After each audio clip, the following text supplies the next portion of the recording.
விதை விதைத்தால் நெல்லை விதை விதைத்தால் அதில் கள்ளிப்பு முளைக்குமா நம் தலை போகிறதால அவருக்கு அலுப்பு தானே சரியான வேலை அவருக்கு அலுப்பு நான் தானே இருக்கணும் இருக்கிறேன் மகனோட சேர்ந்து நீங்களும் சில நேரம் 12:30 மணியுமா இருப்பேன் சொல்ல மாட்டேன் இதில் வந்து 4 மணி. இப்போ ஆன்லைனில் நாங்கள் படிக்கிறோம்டா இப்போ நான் ஜூம் வகுப்பில் இருக்கிறோம்டா வாட்ஸ்அப்பில் ஒரு மெசேஜ் வருதுண்டா அது போய் பார்த்து அதுக்கு ரிப்ளை பண்ண ஒழிக்கிட்டோம்டா சரி அந்த இது விடைஞ்சு மற்றது ஆரம்பத்திலிருந்து கற்றுட்ட ஆசையில் எல்லாருக்கும் மிகப்பெரிய நன்றிகள். இந்த காணொலியை பார்க்குற நீங்கள் எல்லோரும் என்னுடைய சேனலை சப்ஸ்கிரைப் பண்ணி இந்த பெல் ஐக்கனை கிளிக் பண்ணிங்கன்னு சொன்னால் நான் போடுற வீடியோ எல்லாம் உங்களுக்கு கிடைக்கும். தொடர்ந்து உங்களோட ஆதரவை வழங்குங்க. நன்றி. வாங்க வீடியோக்குள்ளே போகலாம். வணக்கம், நான் உங்கள் ரூபா பிரகாஷ். நான் இப்பொழுது முல்லைத்தீவு மாவட்டத்திலே ஒடுசுடான் பிரதேசத்திலே பண்டாரவன்னி கிராமத்திலே நின்று கொண்டிருக்கின்றேன். ஒடுசுடான் மகாவித்தியாலயிலே கல்வி கற்று பொறியியல் தொழில்நுட்பத்திலே மாவட்ட ரீதியாக முதல் நிலையை அடைந்த பரமேஸ்வரன் வானுசன் அவர்களுடைய வீட்டிலே தான் வந்து நிற்கின்றேன். இப்பொழுது என் பேர் வந்து பரமேஸ்வரன் பானுசன். நான் முல்லைத்தீவு மாவட்டத்தில் ஒடுசுடான் பிரதேசத்தில் இருக்கிற பண்டாரவன்னி கிராமத்தில் இருக்கிறேன். வீட்டில் எத்தனை பேர் நீங்கள்? வீட்டில் நாங்கள் முடியிருந்தேன், நானும் அம்மா அப்பாவும். நீங்கள் ஒரு ஆள் தான் அம்மாவுக்கு அப்பாவுக்கு செல்ல பிள்ளை கேட்குற எல்லாம் எடுத்துருக்கணும். என்ன சொல்கிறது, படிக்காட்டி பிரச்சனை ஆனால் கேட்குறதெல்லாம் கிடைக்கும். படிக்காட்டி எல்லா எப்படியும் ஒரு இதானே. உங்களோட இலட்சியம் என்னவா இருந்தது முதலாம் ஆண்டில் இருந்து நீங்கள் படிக்கும்போது? முதலாம் ஆண்டிலிருந்து படிக்கும்போது நான் என்ன சொல்கிறது, என்ன வரவணும் நினச்சி கொண்டு படிச்சு எல்லோரும் முதலாம் ஆண்டில் சொல்லினோம் டாக்டர் இன்ஜினியர் ரெண்டு. சின்ன பிள்ளை யார் கேட்டாலும் அந்த 2 வார்த்தையெல்லாம் சொல்லிக்கணும். அது ஒரு காலப்போக்கில் ஒரு மாறி வரும். சரி. அது பிறகு ஸ்காலர்ஷிப் முடிஞ்சு அதில் ஒரு 9ஆம் 10ஆம் ஆண்டில் ஒரு டெக்னாலஜிஸ்டாக வரணும் பண்ண எனக்கு ஒரு ட்ரீமாக இருந்தது. நீங்கள் உங்களோட பாடசாலையை பற்றி, உங்களுடைய பாடசாலையில் அதிபர் ஆசிரியர்கள் உங்களுக்கு வழங்கிய ஆதரவு பற்றியும் கொஞ்சம் சொல்லுங்கள். பாடசாலையில் எனக்கு ஆதரவு தான். ஏன்னா நான் எந்த ஒரு ஆசிரியரிடம் முரண்பாடு படுறதில்லை. அது எனக்கு எந்த வகையிலையும் சப்போர்ட்டாக இருக்குது. மற்றது என்னென்னா, நான் பாடசாலை இன்றைக்கே தரம் 1 தொடக்கம் 11 மட்டும் பண்டவன் மகாவித்தியாலயத்தில் தான் படித்தது. அதில் தரம் 5 புலம்பெயர்ச்சி பரீட்சையில் 152 புள்ளிகள் பற்றி சுற்றி வச்சுருக்கான். அந்த வகையில் எனக்கு ஆரம்பத்திலிருந்து கற்றுட்ட ஆசையில் எல்லாருக்கும் மிகப்பெரிய நன்றிகள். அப்பா என்ன வேலை செய்கிறீங்க? வயலுக்கு இருந்து வந்துருக்கீங்க. அந்த வடிவாக இருக்கிறீங்க, கிளியும் சூடாக இருக்கிறீங்க, வயலுக்கு இருந்து வந்து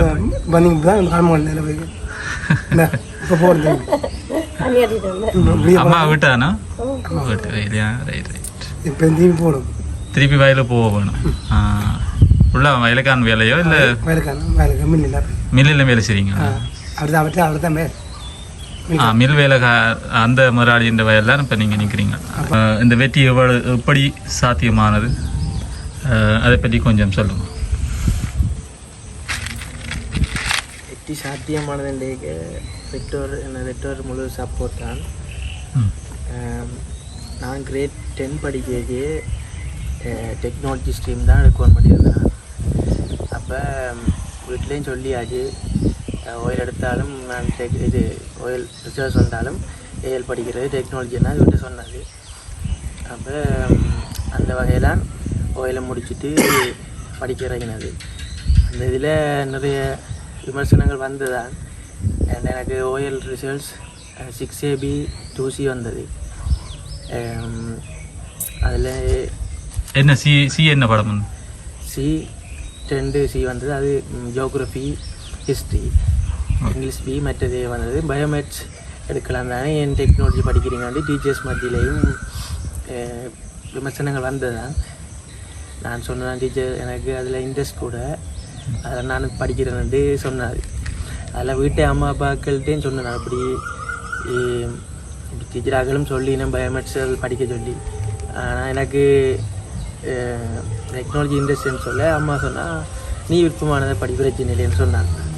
அதனால் பெற்றோர் உங்களுக்கு அந்த அந்த சுதந்திரம் தான் அந்த இந்த வெற்றிக்குரிய காரணம் வந்து சொல்லுகிறீங்க. பெற்றோர் சுதந்திரம் முழு சப்போர்ட் அந்த உங்களை சுதந்திரமாக படிங்கன்னு சொல்லி விட்டபடியாக நீங்களே முடிவெடுத்து அந்த பாடத்தை எடுத்தால அந்த வெற்றி உங்களுக்கு சாத்தியமாக இருக்குன்னு சொல்கிறீங்க.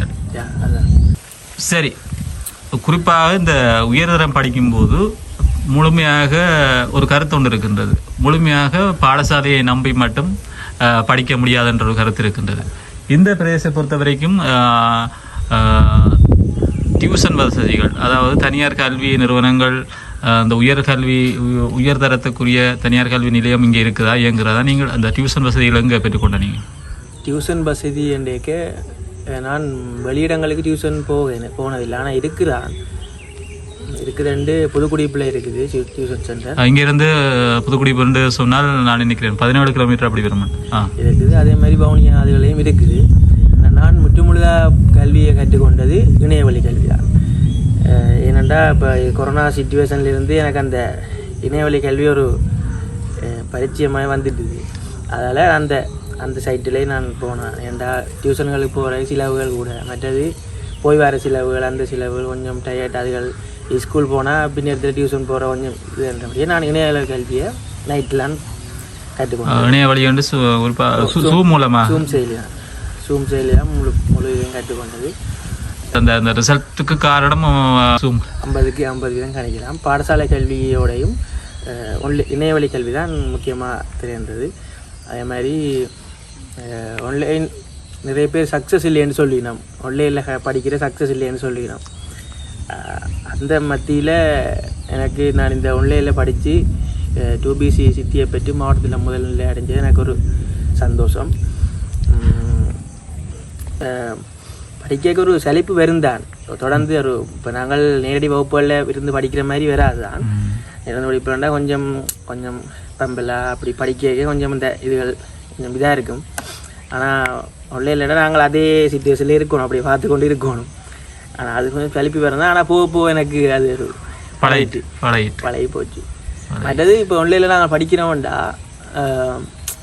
இப்போ நான் ஜூம் வகுப்பில் இருக்கிறோம்டா வாட்ஸ்அப்பில் ஒரு மெசேஜ் வருதுண்டா, அது போய் பார்த்து அதுக்கு ரிப்ளை ஒன்று ஒழிக்கிட்டோம்டா சரி, அந்த இது விடைஞ்சிடும். மற்றது இப்போ நாங்கள் ஆன்லைனில் படித்து கொண்டு இருக்கும்போது வேறு வேலை பார்த்தோம்னா அந்த மைண்ட் வேறு இது திசை மாறி போயிடும்.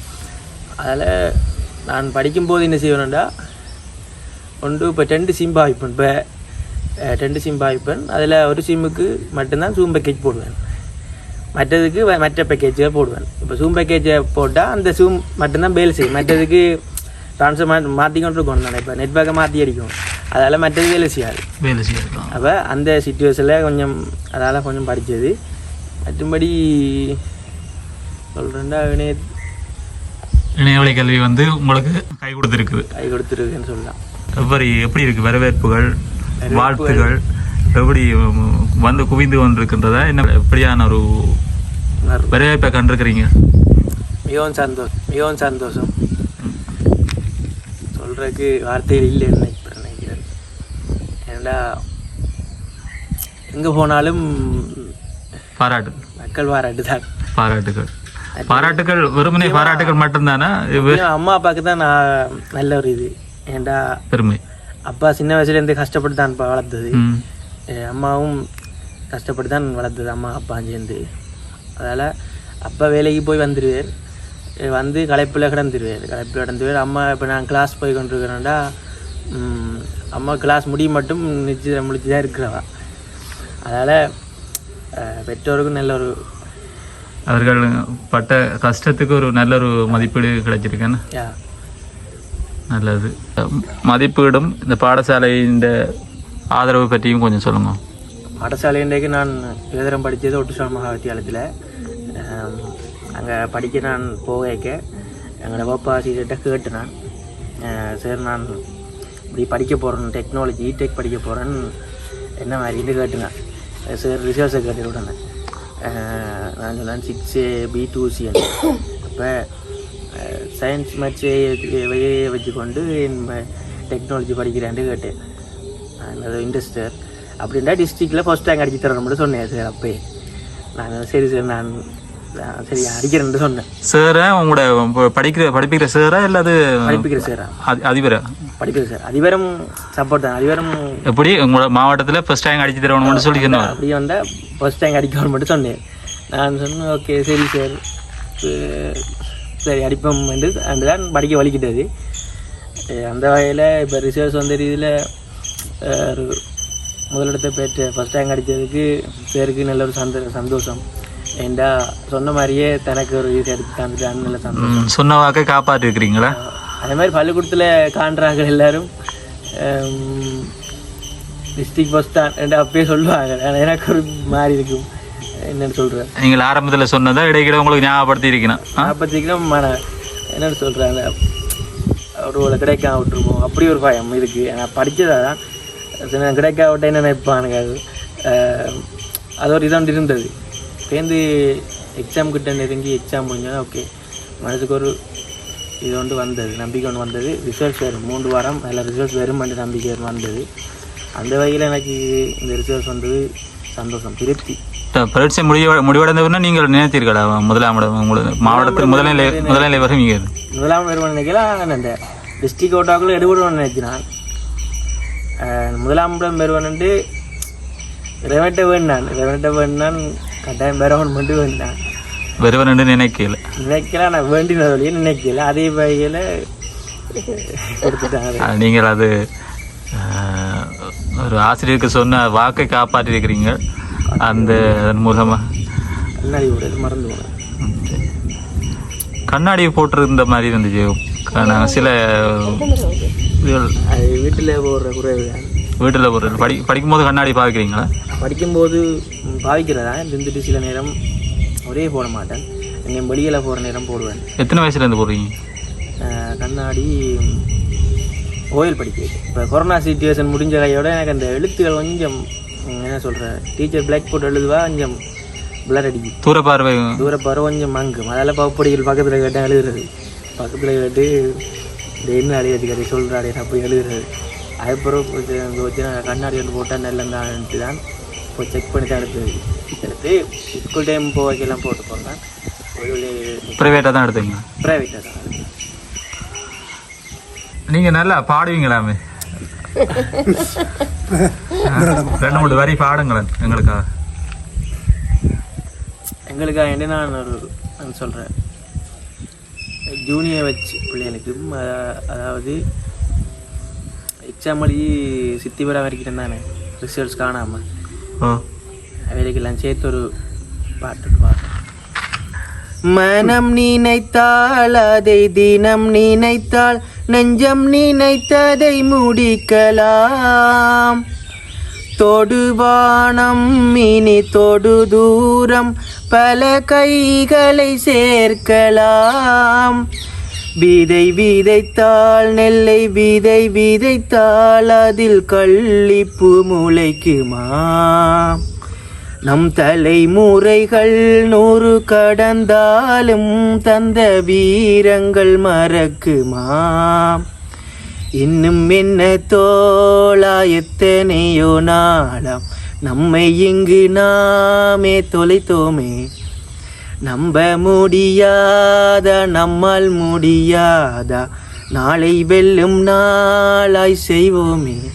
சூப்பர் சூப்பர் சூப்பர், நல்லா படிக்கிறீங்க. தலைமுறைகள் பல கடந்தாலும் தந்த வீரங்கள் மறக்குமா என்கின்ற வரி இந்த இடத்தை சுடுகின்றது. இந்த நேரத்தில் மிக அழகாக பாடுவீங்க. அப்பா சில வார்த்தைகள் சொல்லுவோம். அப்பா சொல்லுங்கள், எப்படி இருக்குது இந்த மகனுடைய வெற்றி? இந்த மாவட்டத்திலேயே உங்களையும் சேர்த்து அறிமுகப்படுத்தியிருக்கிறாள், தன்னுடைய பெயரோடு சேர்த்து பெற்றோரையும் ஒரு பெருமையடைய செய்து வைத்திருக்கிற இந்த மகனுடைய வெற்றியை பற்றி நீங்கள் என்ன சொல்கிறீங்க? ரொம்ப சந்தோஷப்படுறீங்க. நீங்கள் நினைச்சிங்களா மகன் இந்த அளவில் பெரிய ஒரு எதிர்பார்த்தனீங்க? எதிர்பார்த்துட்டு தான் நான் செய்திருக்கிறீங்க, படிப்பிச்சிருக்கிறீங்க. என்ன சந்தோஷம். அம்மா சொல்லுங்க. எதிர்பார்த்த வெற்றி தான், ஆச்சரியப்படுறதுக்கு இல்லை. சின்னலேருந்தே படிப்பேன், நல்லா படிப்பேன். சின்னலேருந்து நல்லா படிப்பேன். தெரியும். எத்தனை மணியோட படிப்பேர்? எவ்வளோ நேரம் படிப்பேரா? அதான் 4:30 12:30 11:30 அது மட்டும் நானும் இருப்பேன். அது மட்டும் நீங்கள் இருப்பீங்க. தப்பன் வேலையை போகிறதால அவருக்கு அலுப்பு தானே, சரியான வேலை அவருக்கு அலுப்பு. நான் தானே இருக்கணும், இருக்கிறேன். மகனோட சேர்ந்து நீங்களும் சில நேரம் 12:30 1 மணியுமா இருப்பேன். கொள்ள மாட்டேன். இதில் வந்து 4 மணிக்கு கிளம்பி தப்பனுக்கு சமைக்கிற, வேலையை போகிற, சாப்பாடு கட்டுறது எல்லாம் செய்வேன். அதுதான் அம்மாவுடைய தியாகம் என்பது. அதுதான் சொல்லிக்கொண்டே இருப்பேன். என்னுடைய வாழ்த்துக்கள் அம்மா. அப்பா வர்ற கஷ்டம் நீ படக்கூடாது, ஐயா படிக்கப்போ நான் இருக்கிறேன்ட்டு இருப்பேன்.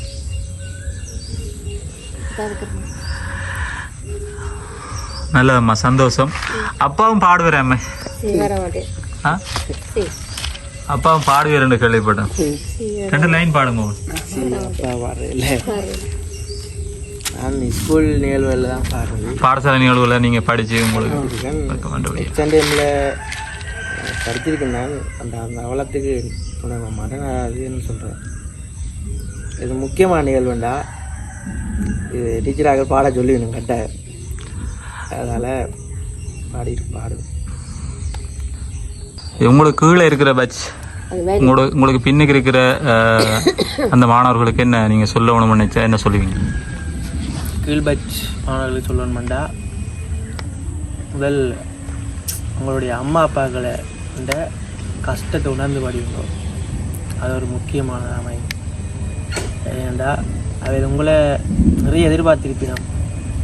ஆனால் நீங்கள் செய்கிற சிறு சிறு பிள்ளைகளால் உங்களை அந்த வெற்றி கொஞ்சம் தாமதமாகிறதுக்கு வாய்ப்பு இருக்குது. அதனால்